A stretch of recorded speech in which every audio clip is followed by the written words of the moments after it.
Big pass mid night லைவ்ல பாரு, Sandra மற்றும் கானா வினோத்துக்குள்ள ஒரு பயங்கரமான டிஸ்கஷன். அதில் குறிப்பாக சாண்ட்ரா மற்றும் பார்வதி ஒரு அதிரடி முடிவுகள் எடுத்திருக்காங்க. அந்த முடிவுகளை பார்க்க போகிறோம். திவ்யா மற்றும் சுபிக்ஷாவுக்கு ஒரு நெடுநீர கான்வர்சேஷன் போச்சு, அதை பற்றி பார்க்கலாம். கமர்தீன் மற்றும் சாண்ட்ரா இவங்க ரெண்டு பேருக்கும் நடுவில் ஒரு கான்வர்சேஷன். இது எல்லாத்தையும் டீட்டெயிலாக பார்க்கறதுக்கு முன்னாடி சேனலுக்கு புதுசாக இருந்தீங்கன்னா மறக்காமல் சப்ஸ்கிரைபும் லைக்கும் ஐப்பும் பண்ணிங்கன்னா இந்த வீடியோ பல பேருக்கு ரீச் ஆயிரும். இப்போ கண்டென்ட்டுக்குள்ளே போயிடலாம். ஓகே, ஸோ பாரு சொல்கிறாங்க கானா வினோத்துக்கிட்டையும் சாண்ட்ரா கிட்டையும், நான் இதுக்கப்புறம் தனித்தனியாக தான் கேம் விளையாட போகிறேன். ஸோ ஷோவை பார்த்துட்டு தான் கமருதீன் கிட்ட பேசலாமா வேணாமா அப்படின்றத டிசைட் பண்ண போகிறேன்ற மாதிரி ஒரு விஷயத்த சொல்கிறார். உடனே கானா வினோத், எத்தனை வாட்டி நான் சொல்லியிருப்பேன், நீங்கள் தான் கேட்கல. நான் இதில் நீங்கள் கேட்காத எங்களை வச்சு தாண்டி நீங்கள் ஆடிட்டு இருந்தீங்க, எங்களை வச்சு தான் நீங்கள் ஆடிட்டு இருந்தீங்க, சொன்னால் புரிஞ்சுக்கிறீங்களா அப்படின்றது தான் எனக்கு தோணுச்சுன்றதையும் சொல்கிறாரு. அதை தாண்டி எல்லா வாரமும் வீக்கெண்ட் எபிசோடில் கமருதீனுக்கு சப்போர்ட் பண்ணுறேன், கமருதீனுக்கு சப்போர்ட்டாக இருக்கேன்ற மாதிரி நான் தான் திட்டு வாங்கிட்டு இருக்கேன். போன வாரமும் திட்டு, ஆனால் நான் அவனுக்கு சப்போர்ட்டே பண்ணுறது இல்லை. எப்படி கமருதீன் நான் சப்போர்ட்டே பண்ணுறது, என்ன சார் இது, என்ன சார் அப்படின்ற மாதிரி தான் நமக்கே ஃபீல் ஆச்சு. உடனே காணாமன் நான் அவன்கிட்ட தனியாக பேசுறது கூட கிடையாது, அமித்துக்கிட்ட தான் பேசிகிட்டு இருப்பேன். தனியாக ஒரு 2 செகண்ட்ஸ் தான் போய் ஏதாவது ஒரு விஷயத்த பேசுவனே தாண்டி அவன் கூட சேர்ந்து ஆடுறேன்றது எனக்கு என்னால் எப்படி, மக்கள் சொல்கிறாங்களா, இல்லை மக்கள் சொல்கிறதால தான் சேது சார் சொல்கிறாருன்ற மாதிரி பார்வதி சொல்லிடுவாங்க. ஓகே, இதில் 3 வாரத்துக்கு முன்னாடி பார்வதி கமருதீன் கூட சேராதீங்கன்ற மாதிரி 3 வாரத்துக்கு முன்னாடி அட்ரஸ் பண்ணாங்கன்றதையும் வினோத் சொல்றாரு. அதை கேட்டு புரிஞ்சு நீங்க நடந்துட்டாலும் அப்பயே அட்ரஸ் பண்ணாங்களே, அப்பயே நடந்திருக்க வேண்டியது தானே. நான்லாம் அப்படிதான் அப்படின்னு நீங்க பண்றீங்களே, அதுக்கான கான்சிக்வன்ஸை நீங்க தான் சார் வாங்கிக்கணும் அப்படின்றதான் இருந்தது. ஸோ இதை சொல்லிட்டு கானா வினோத் கிளம்பிட்டார். ஓகேவா, அடுத்து ஸோ பார்வதி சாண்ட்ரா அடுத்த வாரம் பிசிக்கல் டாஸ்க்லாம் இருக்கும், அதெல்லாம் கொஞ்சம் பார்த்து ப்ளே பண்ணுமே அப்படின்ற டிஸ்கஷன் போகுது. ஓகே, அந்த ஃபிசிக்கல் டாஸ்க், ஐ மீன் அந்த சபரி இடிச்சால அந்த டாஸ்க், உடனே ஜட்ஜு கனி தானே அந்த இடத்துல. கரெக்டு. ஸோ இதில் கனி இந்த வீட்டை விட்டு எவிக்ட் ஆகிட்டான். ஓகே, பட் ஆனால் கனி நிறைய இடத்துல சோஷியலி இன்கரெக்டாக இருப்பாங்க. எப்படி சோஷியலி இன்கரெக்டாக இருப்பாங்களாம், இவங்க மட்டும் நிறைய இடத்துல கரெக்டாக பேசியிருக்காங்க. அதில் குறிப்பாக அந்த பாட்டிலாக இருக்கட்டும், எஃப்ஜே சபரியாக இருக்கட்டும், இந்த மாதிரி சில விஷயங்கள் அவங்க பண்ணது எனக்கு சுத்தமாக பிடிக்கல. அதுலேயும் அம்மாவை 24 மணி நேரம் தங்கறதுக்கு வர சொன்னதுலையும் அவங்களுக்கு புரிதலே இல்லை, என்னால் அக்செப்ட் பண்ணிக்கவே முடியாது அப்படின்றதான் எனக்கு தோணுதுன்றதையும் சொல்லிடுறாங்க. அடுத்து இந்த அரோரா கமருதீன் இது ஒத்துக்கவே மாட்டேன், என்னால் அக்செப்ட் பண்ணவே முடியல இவங்களோட விஷயத்தில். அவங்க அரோரா கமருதீன் அக்செப்ட் பண்ணிக்கிறாங்களாம், பார்வதி அக்செப்ட் பண்ண மாட்டேங்கிறாங்க. ஸோ இந்த மாதிரி நிறைய விஷயங்கள் எனக்கு ஃபீல் ஆயிருக்குது அப்படின்றத சொல்கிறாங்க. உடனே சாண்ட்ரா இன்னைக்கு அவர் நல்ல இம்ப்ரெஷனோட உள்ளே வந்தாங்க. கனி நல்ல இம்ப்ரெஷனோட உள்ளே வந்தாங்க. நான் அவங்க கிட்ட போய் பேசணும், இதெல்லாம் பண்ணணுன்றதுக்காக தான் இன்டென்ஷனாக உள்ளே வந்தேன். பட் அதுக்கப்புறம் அவங்க பேசும்போதெல்லாம் எனக்கு வேற வைப்ஸ் ஃபீல் ஆச்சு, அதனால நான் அப்பயே அவாய்ட் பண்ணிட்டேன் அப்படின்றத சொல்கிறாங்க. ஸோ வைல்டு கார்டாக வரும்போதே கனி மேலே ஒரு நல்ல ஃபீலாம். ஓகேவா, உடனே பார்வதி அவங்க ஒரு பார்வை உங்க மேலே வச்சுட்டாங்களா, அந்த பார்வையிலேருந்து மாற மாட்டாங்க, ஸோ அநியாயமாக தான் நிறைய விஷயங்கள் பண்ணுவாங்கன்ற மாதிரி சொன்ன உடனே சாண்ட்ரா, இல்லை அவங்க குத்தி பேசுவாங்க அப்படின்றதையும் என்னால் ஃபீல் பண்ண முடியுது. அதை தாண்டி நாமினேஷன் ஃப்ரீ பாஸ் அவங்க நிறைய வாரங்கள் அவங்களுக்கு கிடைச்சிருச்சு, எதுக்கான காரணத்துன்னு எனக்கு தெரில. ஸோ அதனால பீப்புள்ஸ் எல்லாமே கூட்டணியாக இருந்து பணியை சேவ் பண்ணிட்டாங்க அப்படின்றத சொல்கிறாங்க பார்வதி. உடனே சாண்ட்ரா, இல்லை 80 நாள் கழிச்சு அவங்க இப்போதான் கேமில் புள்ளியே வச்சிருக்காங்க, இப்போதான் ஆட்டத்தை ஸ்டார்ட் பண்ணியிருக்காங்கன்ற மாதிரி டிஸ்கஷன் போது கனி கால்குலேட்டிவ் மூவ் தான், ஒரு கும்பலை வச்சு தான் ப்ளே பண்ணுறாங்கன்ற டிஸ்கஷன் அங்கே போயிட்டு இருக்கு. ஓகே, உடனே அடுத்து பார்வதி என்ன சொல்றாங்கன்னா, சுபிக்ஷா என்ன சொன்னா, நான் எப்படி ரூல்ஸை ஃபாலோ பண்ணலன்ற மாதிரி கேட்குறாங்க. மைக்கை தாண்டி நான் என்னைக்கு ரூல்ஸை ஃபாலோ பண்ணாம இருந்தேன், பிக் பாஸ் சொன்னதை கேட்காம இருக்கு. எங்க ஒரு ஃப்ரீஸே நீங்க கேட்கல, அப்படியே எப்படி கேட்காம இருந்தன்ற மாதிரி ஜஸ்டிஃபிகேஷன் பண்றீங்களே பாரு. உடனே சாண்ட்ரா சொல்றாங்க, இல்லை பிரசன்ட் மேட்டர்ல இருந்து எல்லாமே பாருங்க, என்னென்னலாம் சொல்லியிருக்காங்க. பிரசன்ட் மேட்ரு எனக்கு அலர்ட் ஆச்சு, இப்போ பிரஜனுக்கு ஒரு மூவி கிடைச்சிருச்சு, ஓகே. அடுத்து பாப்பாலாம் சேஃப் ஆயிடுச்சு, ஓகே. இப்போ நான் ஃப்ரீ ஆயிட்டேன், ஆனால் பிரஜனுக்கு மூவி கிடைக்கணுன்றதுக்காக நான் வந்தேன், இதெல்லாம் அவருக்கு ஒரு ஆப்பர்ச்சுனிட்டி, அது முடிஞ்சு போச்சுன்றதுக்காக நான் போனோமா, இது என்ன ரீசன்ஸ் இது, அது ஏன் எமோஷன்ஸ் இவங்க புரிஞ்சுக்க மாட்டேங்கிறாங்களேன்ற மாதிரி பேசுறாங்க. ஓகே, உடனே பார்வதி சொல்றாங்க, இது வரையும் நடந்தது தான் சாண்ட்ரா, இதுக்கப்புறம் நான் வரேன்டா, யாருன்னு காட்டுறேன்டா அப்படின்ற மாதிரி பார்வதி பேச, உடனே சாண்ட்ரா, இங்க பாரு, எல்லாரும் என்ன வேண்டாம் தானே சொன்னாங்க, வேண்டான்னு சொன்னதுக்கு ஏதாவது பண்ணணும்ல, இறங்கி ஒன்று செய்வோம் அப்படின்ற மாதிரி.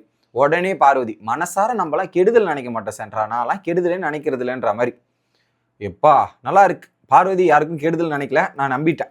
உடனே அமித் போனதுல வெளியே போனதுல நம்ம ரொம்ப அப்செட் ஆயிடுச்சு, டிஃப்ரெண்ட் பர்ஸ்பெக்டிவ் கொடுப்பாருன்ற மாதிரி அமித்தை பத்தி அந்த டிஸ்கஷன் போயிடுச்சு.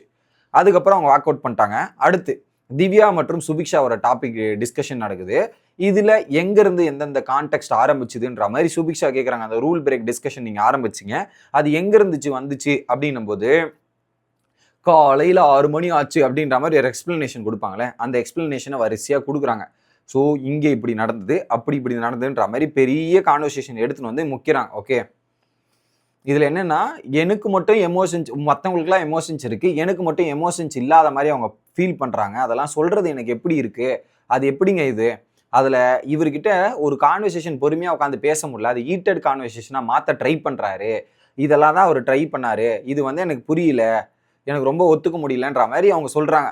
அதை தாண்டி அவர் வாய்ஸ் ரைஸ் பண்ணதாக இருக்கட்டும், அவர் ஃபேமிலி மேட்டராக இருக்கட்டும், இதெல்லாம் எடுத்தது வந்து எனக்கு சுத்தமாக பிடிக்கல. நான் அவரு கூட தான் ஒரு உண்மையை போட்டு உடைக்கிறாங்க. அவரு கூட தான் என் அண்ணாவை பற்றி வீக்கெண்டில் எபிசோடில் பேசினார், நானும் அவங்களோட ஒய்ஃபை பற்றி பேசினேன். அப்பெல்லாம் எதுவுமே சொல்லாத விக்ரம் இந்த இடத்துல ஏன் வந்து சொல்லணும்? அப்போவே வந்து என் ஒய்ஃபை பற்றி பேசாத, என் ஒய்ஃபை பற்றி சொல்லாத அப்படின்றத விக்ரம் சொல்லியிருக்கணுமா இல்லையா அப்படின்றதை கேட்குறாங்க. அப்போ எதுவுமே சொல்லலை, இப்போ ஏன் சடனாக வந்து சொல்கிறாரு? அப்போ என்ன ட்ரை பண்ணுறாரு? அதை எதுக்கு என்ன ட்ரை பண்ண வராரு? அப்போது அவர் ஃபேமிலி, அவங்க சோஷியல் என்னென்னா அவங்க வந்து மீடியா பர்சன் கிடையாது, இது கிடையாது அப்படின்றத சொல்கிறார்ல. அப்போ அதே மாதிரி தானே என் அண்ணனுக்கு, அப்போ உங்களுக்கு ஒரு நியாயமா எனக்கு ஒரு நியாயமா அப்படின்ற மாதிரி திவ்யா ஒரு பக்கம் பேசுகிறாங்க அந்த இடத்துல. ஓகே, என் மேலே பெரிய குற்றச்சாட்டு வச்சார், இதெல்லாம் பண்ணார். நான் நார்மல் கான்வர்சேஷனே விக்ரம் என்கிட்ட வந்திருந்தாருன்னா நான் பேசியிருப்பேன். விக்ரம் கூட பேசாத இருக்கிற ஆளே கிடையாது.